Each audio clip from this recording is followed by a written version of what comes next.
Bonjour à tous. Alors aujourd'hui, je voudrais te présenter trois nouvelles faces de l'Éternel. Vous savez que Dieu a plusieurs faces. C'est pourquoi dans Genèse chapitre 1 au verset 1, on nous dit qu'au commencement, Dieu créa les cieux et la terre. Dieu ici, normalement, c'est Elohim, mais ce sont des traductions. Et on vient seulement à Dieu. Mais Elohim veut dire quoi? C'est une pluralité de Dieu. Ça veut dire que Dieu a plusieurs facettes. Et Dieu, quand nous lisons attentivement la Bible, nous voyons que Dieu s'est révélé par ses prophètes. C'est une face que Dieu nous donne. Dieu s'est révélé également par Jésus-Christ, son Fils. Dieu s'est fait chair en la personne de Jésus. Et nous avons vu une autre facette de sa gloire. Le Dieu Tout-Puissant qui s'est dépouillé et qui s'est réincarné, donc l'incarnation de Dieu dans le Fils. Et ensuite, nous avons la face du Saint-Esprit. Et c'est une face glorieuse, car le Saint-Esprit aujourd'hui, à tous ceux qui l'ont reçu, le Saint-Esprit vit en nous. Et Dieu se révèle par ses enfants, par ses fils. Dans Jean chapitre 1, verset 12, Dieu nous dit qu'il nous a donné le pouvoir de devenir des enfants de Dieu. À tous ceux qui l'ont reçu. Si aujourd'hui tu as reçu Dieu, si tu as reçu Jésus-Christ, tu peux marcher par l'Esprit. Dieu va te donner ça. Il te donne cette capacité de devenir enfant de Dieu.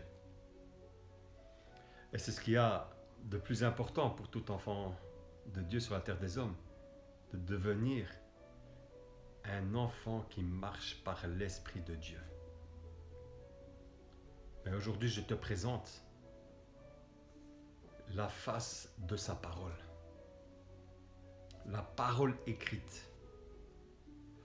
Tout enfant de Dieu qui n'a pas la parole de Dieu, qui n'a pas les Écritures, qui n'a pas les 66 livres révélés, donc ces 66 livres sont la parole de Dieu qui a été inspirée. Le Saint-Esprit a inspiré des hommes et ces hommes inspirés ont écrit la parole. Les 66 livres, je dis bien. Même si certains ont rajouté 7 livres apocryphes, mais ce n'est pas un problème. Nous, on reste sur les 66 livres révélés. Et cette facette de l'Éternel, quand tu médites cette parole, quand tu la médites et tu la manges et tu l'avales, c'est le pain de vie. Et Jésus-Christ dira quoi? Je suis le pain de vie. Jésus est le pain. Donc quand tu manges cette parole, tu manges en fait le pain de vie qui est Jésus-Christ. Alléluia. J'espère que là où tu es, tu dis Amen.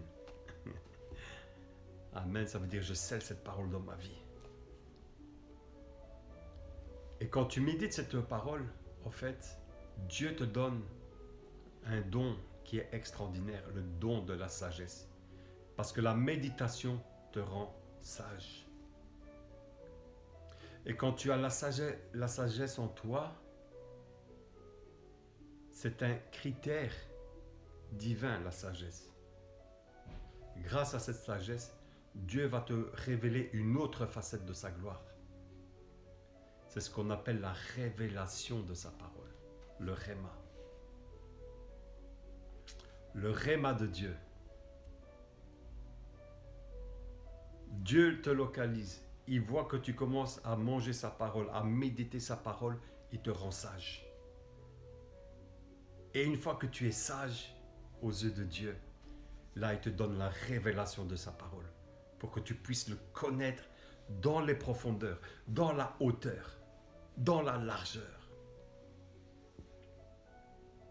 Cette profondeur-là, c'est ce qu'on appelle le Réma. Quand Dieu lui-même vient te révéler des choses, parce qu'il y a une différence entre lire la Bible et la méditer. Tout le monde peut la lire.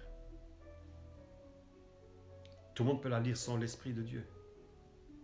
C'est pourquoi vous allez voir beaucoup de personnes lire la parole de Dieu et raisonner avec la chair. Mais quand tu es sage, quand tu as la sagesse qui vient d'en haut, et quand tu fléchis les genoux en disant « Oh, Dieu de gloire, je lis ta parole, mais viens me révéler ces choses que je lis. » Et ça passe par quoi? Par la sagesse. Et Dieu vient te révéler les paroles qui sont écrites dans ce livre de vie. Car ce n'est pas n'importe quel livre. On parle de la parole de Dieu. Tu rentres dans une connexion avec Dieu quand tu es dans cette profondeur, dans cette dimension.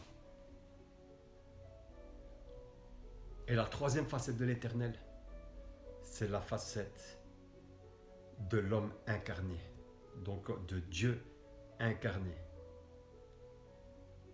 en la personne de Jésus-Christ. Tu rentres dans cette dimension de sagesse. Dieu te donne, parce qu'il a vu ton cœur sage, la révélation de sa parole. Une fois que tu as la révélation de sa parole, tu rentres dans la révélation du Fils, de l'incarnation, de la parole incarnée. Car au commencement était la parole, et la parole était avec Dieu, et Dieu était la parole. Et cette parole est Jésus-Christ. La révélation de la parole va te mener vers Jésus. Et Jésus va te mener vers quoi? Vers la gloire éternelle. Et ce sont ça les faces de Dieu. L'inspiration qui te pousse à lire et à méditer la parole. Comme je disais, c'est beau, c'est bien de lire, mais le plus important, c'est de méditer la parole. Comprendre chaque verset. C'est ça. Tu lis un verset, tu fléchis les genoux devant la face de Dieu. Parce que la Bible, elle ne se lit pas n'importe comment. Elle se lit avec humiliation, en fait. Tu t'humilies devant Dieu quand tu commences à méditer la parole. Parce que Dieu résiste aux orgueilleux. Si tu viens plein d'orgueil, occupé à essayer de lire la Bible, Dieu va te résister et il va te donner des faux raisonnements. Et ton intelligence va être obscurcie parce que tu n'as pas la personne la plus importante, qui est le Saint-Esprit, qui résiste à ton orgueil charnel. C'est pourquoi vous allez voir quand vous étiez dans la dimension de la chair, donc quand vous étiez des êtres charnels, quand tu as essayé de lire la Bible, tu étais perdu. Tu la lisais mais tu ne comprenais rien. Et c'est normal. Parce que tu as essayé de raisonner sans celui qui donne le raisonnement, sans celui qui te donne l'esprit, l'éveil. Tes yeux étaient obscurcis. Tu n'avais pas encore les yeux de l'esprit. Mais quand les écailles tombent, tout s'éclaire. Comme l'apôtre Paul sur le chemin de Damas. Il a vu la gloire de Dieu en Jésus. Et sa vue a été tellement attaquée qu'il a perdu la vue. Et Dieu a envoyé un homme pour prier pour lui, Ananias. Et puis il a recouvert la vue. Les écailles sont tombées et il a regardé avec les yeux de l'esprit. Lui qui a fait une rencontre spirituelle, lui qui l'a vu dans sa gloire, a été un des hommes que Dieu a le plus utilisé. Parce qu'il est rentré dans la dimension de l'esprit. Il n'a plus regardé les choses qu'il aimait avant. D'ailleurs, il disait, ce que je considérais hier, aujourd'hui, je les considère comme de la boue.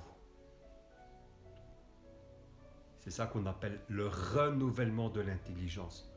Quand Dieu s'installe dans ta vie, il renouvelle ton intelligence, il renouvelle ton esprit, il renouvelle tout en toi et tu deviens une nouvelle créature de Dieu.